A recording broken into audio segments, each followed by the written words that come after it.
I was hired as a night guard of the Imperial Mall, a busy shopping center. But at night, it became a huge, empty and silent space. The work seemed easy. Patrol the corridors, monitor the cameras, and ensure that nothing came out of control.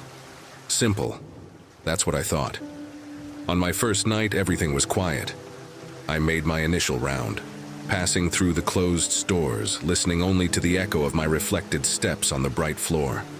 The showcases displayed clothes and mannequins that looked frozen in time, their expressions fixed in nothingness.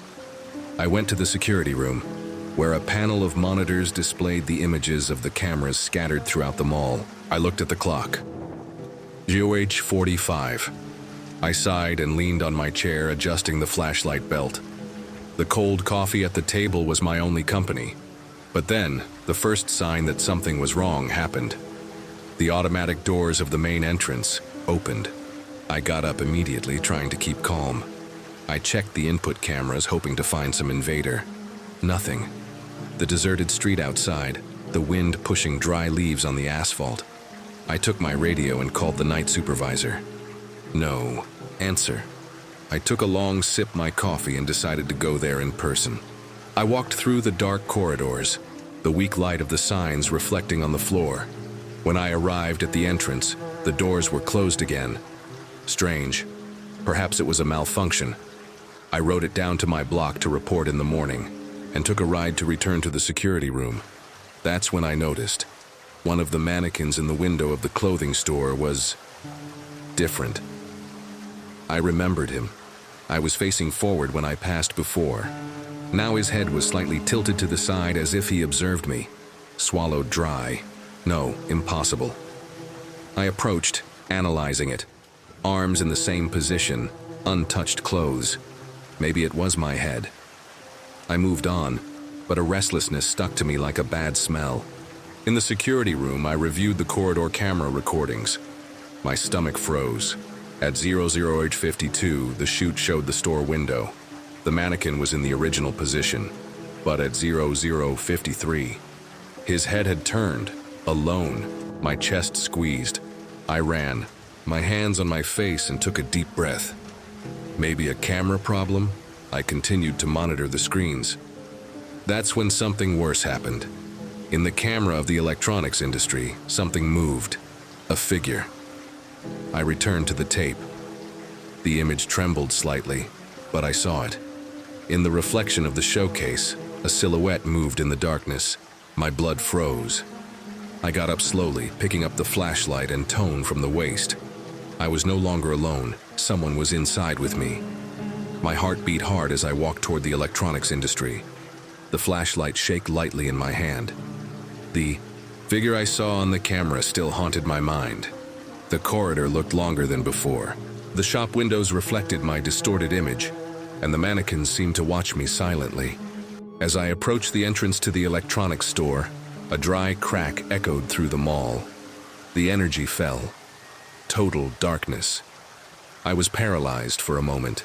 My short and trembling breath was the only thing that broke the absolute silence. I triggered the flashlight and illuminated around. The shadows danced on the walls, creating strange forms.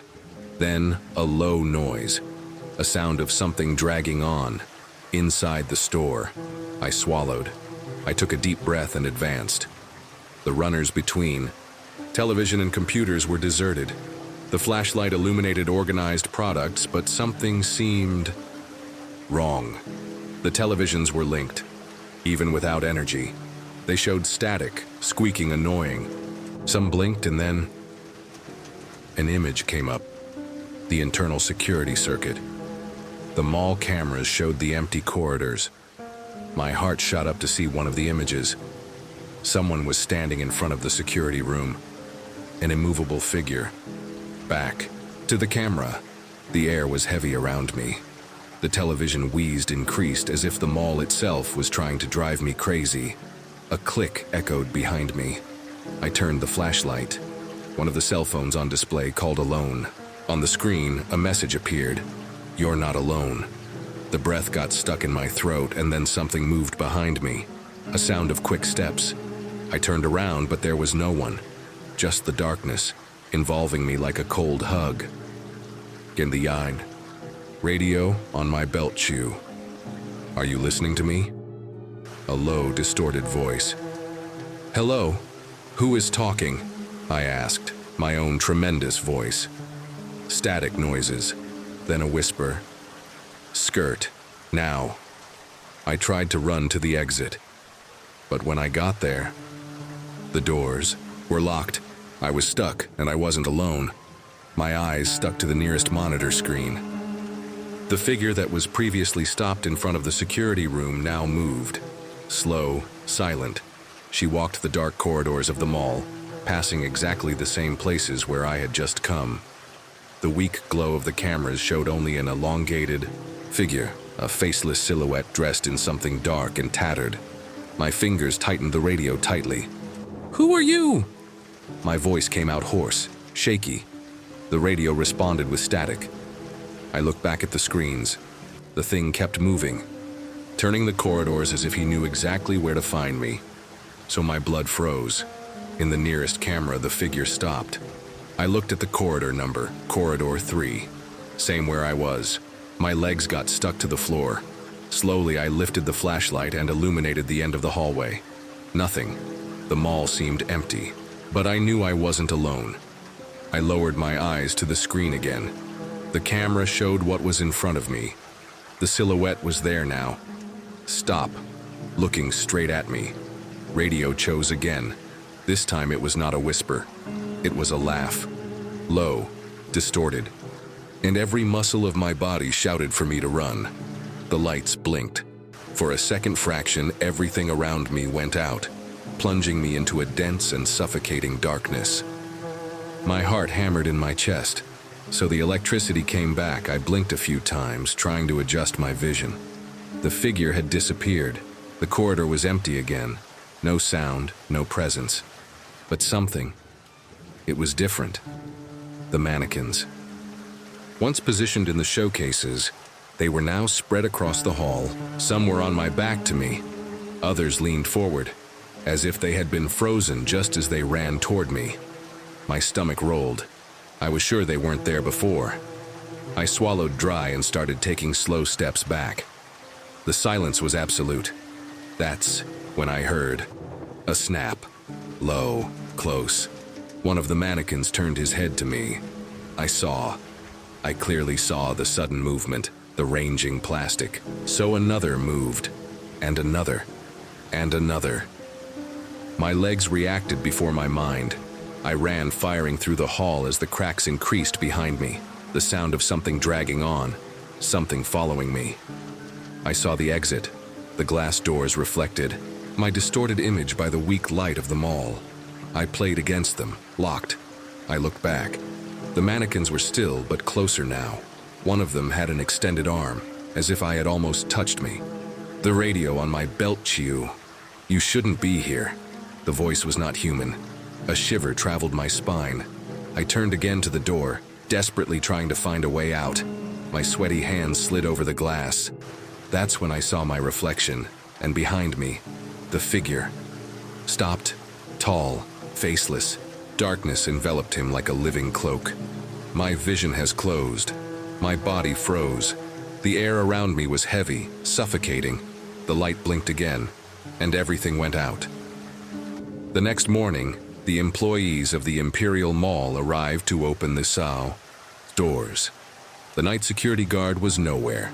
In the monitoring room, the security camera still recorded. At 03:17, the screen showed his last image, stopped in front of the exit door, looking at the glass. Behind him, a tall, distorted figure approached slowly. The screen blinked, and when the image came back, the security guard was gone. The only thing left was the radio thrown on the floor, squeaking non-stop.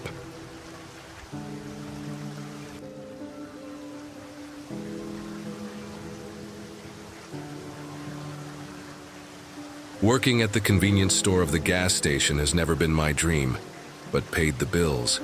My turn started at 10 p.m. and ended at 6 a.m., always in the same scenario. An empty highway, vacant lots around, and a suffocating silence that stretched for miles. The post rarely received clients at dawn, Sometimes a truck driver would stop to buy coffee, or a lost drunk came looking for something to eat. But in most nights, the only thing that made me company was the tinnitus of fluorescent lamps and the sound of the clock marking every minute of a tedious shift. That night at 2:48 a.m. someone came in. The bell rang weak when the glass door opened. He was an ordinary man, perhaps of 40 years, a little cluttered, dark hair, pale skin, as if you spend too much time in closed environments. He wore a shabby suit, but it didn't seem like an executive. It was more like someone who hadn't changed clothes for days. His hands were a little dirty, as if he had moved something dusty. But what bothered me most was my eyes. They were back, heavy, and when he stared at me, I felt a shiver on the back of his neck, as if he knew something I didn't know. The man walked slowly to the beverage refrigerator and stood there. I straightened at the counter. "Good night. Need help?" He took a second to answer. Then he turned slowly to me and walked to the cashier. A pack of cigarettes. His voice was hoarse, slightly dragged, as if he has not spoken for a long time. I nodded and turned to get the cigarette behind me. When I came back, my heart froze. The 50 note he had put on the counter was no longer there. In place, there was a photo of me. I was still for a moment. My hands began to sweat. "What is that?" I asked, my voice coming out weaker than I would like. The man just smiled. A small, almost imperceptible smile, but made me feel like it's falling into a deep, bottomed well. He took the pack of cigarettes, kept in his pocket, and left the glass door without saying anything else. I hurried to the entrance and looked out. The post was deserted, no car, no sound, no sign that he was not even there. I turned my eyes to the picture. My trembling fingers turned her. On the back, written with a crooked and irregular handwriting, there was one sentence: "We see each other soon." I thought about telling the manager the next day, but something told me that he wouldn't believe it. I didn't know if I believed it myself. Maybe it was a bad joke, a delirium caused by tiredness. But the next night at 2:48 a.m., Tinkerbell played again, and he came back. The same clothes, the same look. Only this time it didn't pretend to choose anything. He walked directly to the counter and placed another 50 Reyes note. I didn't touch her. "What do you want?" My voice came out firmer than the night before. The man tilted his head slightly to the side, as if analyzing me. "Do you sell something beyond what's on the shelves?" My whole body got tense. "What do you mean?" He leaned over the counter, approaching enough for me to smell. A strange smell. It was no sweat nor cigarette. It was something more damp, like rotting wood or wet earth. "What if I want you?" My blood froze. The store lights blinked, and when I looked back, he was no longer there. The only sound in the environment was my rapid breathing. 50's note was still at the counter, and next to her a new photo from me, sleeping in my own room. I didn't go back to work the next night, but at 2:48 a.m. I woke up. My room was dark, but there was something wrong. That feeling of being observed. My cell phone vibrated, a message of an unknown number. "The store is open. We're waiting." My heart beat so hard that it seemed to echo in the room. It was then that I noticed something by my side. On the pillow was a 50 Reyes note. I don't know why I went there. Maybe it was curiosity. Maybe it was something beyond my control. I arrived at the post at 2:40 a.m. Everything seemed normal. No car, no movement. But when I looked at the store, a sharp cold took my body. The lights were lit, and behind the counter there was someone, not me, the man. He was in my place, stopped, staring at me. My feet looked attached to the floor. I should leave, but I didn't go. I entered. The bell rang. The man smiled. He put a 50 Reyes note on the counter, and then pointed back from me. My whole body was rigid. I turned slowly. There was a mirror on the wall, and my reflection. I wasn't there. I don't know what happened next, but now I'm here. Behind the counter, waiting. Customers come in and out without realizing that something is wrong, that I shouldn't be here. But now I'm part of the store, and every night at 2:48 a.m. the bell plays, and a new customer enters, looking for something you shouldn't buy. Today is my first full night here. Time looks different. I know I shouldn't be here, but I can't leave. The lights blink, the glass door opens, someone enters. A man with a shabby, pale skin, cluttered hair. He walks to the counter and puts a 50 raise note, and I smile, because now I know the store always needs a seller, and my turn is over. Being an application delivery man has never been the work of dreams, but paid the bills. At dawn, the streets were empty, and the city gained a strange atmosphere. Some deliveries were quiet, some a little suspicious, but I had never been through anything really scary until that night. I was already tired and ready to end the shift when a last order appeared in the app. Address, Blackwood Road, No 17.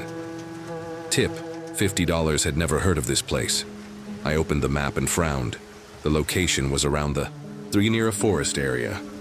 The application indicated that the delivery had already been paid, with a high tip to be normal. I had a bad feeling. I thought of ignoring, but money was money. I accepted the order. I left the city center and then entered a winding and dark road. The posts of the posts were becoming increasingly spaced until they completely disappear. The GPS guided me by a narrow road, surrounded by tall trees. The silence was absolute. After a few minutes, the app started to fail. The map flashed, the route recalculated several times, and then froze. The estimated arrival time changed, absurdly. 1 hour, then 3 minutes, then 15 seconds. I looked around. There was no house in sight, no plate. Then I saw the entrance. An old iron gate, ajar, led to an isolated property. And at the end of the dirt road, House 17. It was an old building of dark wood. No light on, only the porch, enlightened by the moon. I turned off the bike and stood for a moment. Something was wrong, but I was already there. I grabbed the bag and walked to the door. I played the bell. Nothing. I knocked on the door. Silence. I turned to go back to the bike when I heard the noise. The door unlocking alone. The door opened slowly, revealing a dark corridor. My breathing was stuck in the throat.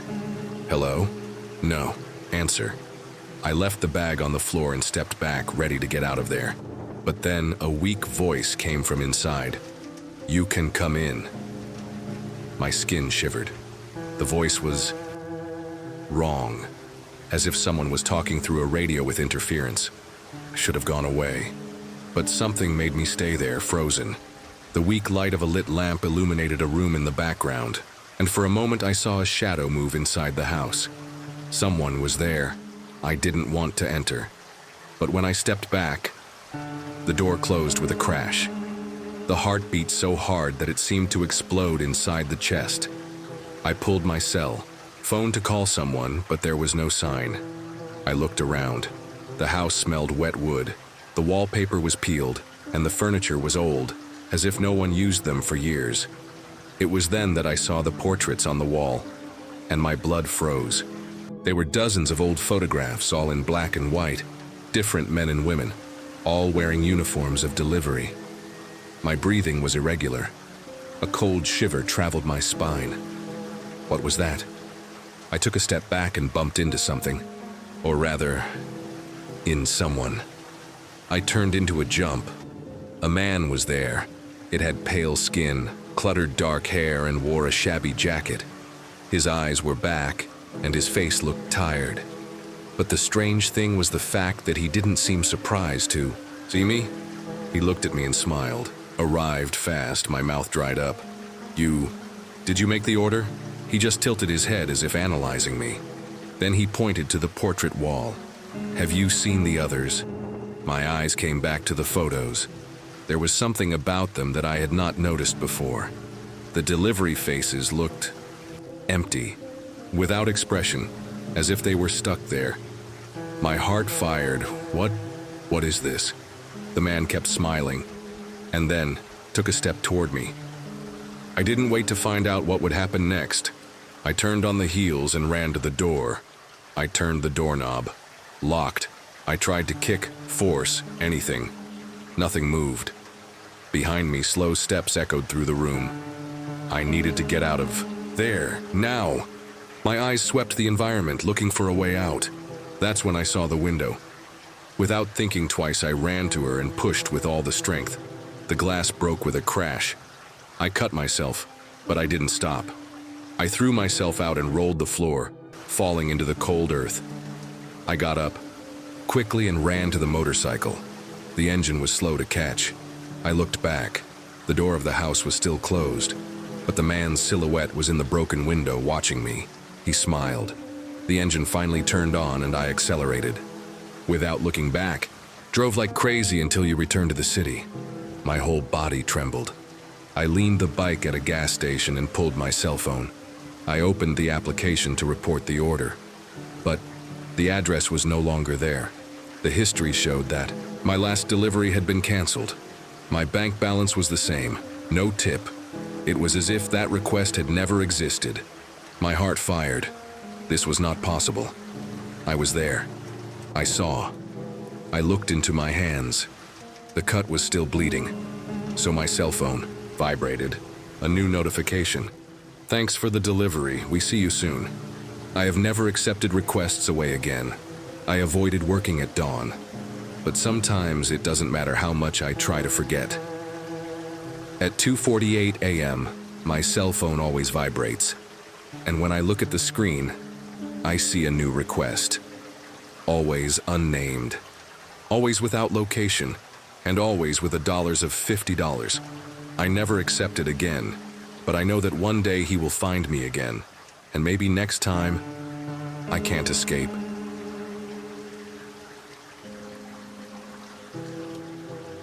Working on the night shift has never been easy. The dark streets, heavy silence, and accumulated tiredness made any policewoman think twice before accepting this scale. But someone had to do the service. That night, my partner, Mendez, would patrol a neighborhood away from the city. It was an area full of discharges and abandoned warehouses, where something was rarely happened until radio squealed. All units, occurrence in progress at Rua Holloway, 127. Reports of invasion in residence. No response from the owner. Mendez and I looked at each other. Holloway Street? He frowned. I felt a shiver on the back of the neck. That address should not exist. Despite the discomfort, we went to the scene. The street was deserted. Old houses, some abandoned, some with weak lights on the balconies. The number 127 was at the end of the street, isolated between trees. It was an old, dark wood house looking like a horror movie. I got out of the car with my hand on the gun. Mendez came right behind. "Police, is there anyone there?" Silence. The windows were dark, the door slightly open. "This is weird," I muttered. My instinct shouted to leave. But work was work, and we entered. The smell of mold and wet wood took over my nose as soon as we crossed the door. The house was dark except for a weak lamp flashing in the hallway. The furniture was old, covered with dust. And there was something worse. Photos. All over the wall. But they were not normal photos, they were images of police. Some old, some more recent, and in the center of all, a photo of me and Mendez. My blood froze. That makes no sense," Mendez whispered. That's when we heard steps upstairs. I pulled the gun. Mendez did the same. We climbed the stairs slowly, every step ranging under our feet. "Police, who is there?" Nothing. The second floor corridor was narrow and dark. There were several doors, all closed, until the last door on the right opened alone. My hair shivered. "Did you see that?" Mendez whispered. I nodded, trying to keep your breath under control. Weak light came out of the room. We went slowly, weapons in hand, and then we saw a chair in the center of the room, and sitting on it a man, dressed with an old police uniform. The man was still, his head down as if sleeping. Its uniform was old, stained with something dark. Gradually he raised his face, and my heart stopped. His eyes were back, empty. The pale face as if he has Not seen the sunlight for years. Who are you? Mendez asked, his voice shaking. The man smiled, a weak, strange smile. You came. Early this time. A shiver traveled my spine. What do you mean by that? He didn't answer, just pointed to the wall. I turned slowly, and what I saw made my blood freeze. There was a new photo there, still damp, newly revealed. It was from Mendez and me, at that very moment. The lamp flashed. The man in the chair disappeared. The room was cold. My mind shouted, "To get out of there!" Mendez and I ran out, down the stairs to the stumbles. We left the house and thrown into the car. I connected the engine. I looked at the rearview mirror. The house was different. The windows were closed. The door locked, as if no one had entered there years ago. And then the radio squealed. All units, ignore the occurrence on Holloway Street 127. Called canceled. My heart fired. I looked at Mendez. He was pale, his eyes wide. Without saying a word, we accelerate away. The next day, we returned to the address. The house was no longer there. In place, only a wasteland. No sign that one day there was something there. We report what happened. No one believed. But the worst part came later. At the end of the work, Mendez called me. There's something wrong with the police station wall. We went there, and I saw, among the old photos of retired police, a new image had appeared. A worn out, of a police officer sitting in a chair in a dark room. The face was blurred. But I knew exactly who it was, and every night still according to the sound of Radio Kiando, because I know that one day it will come our turn.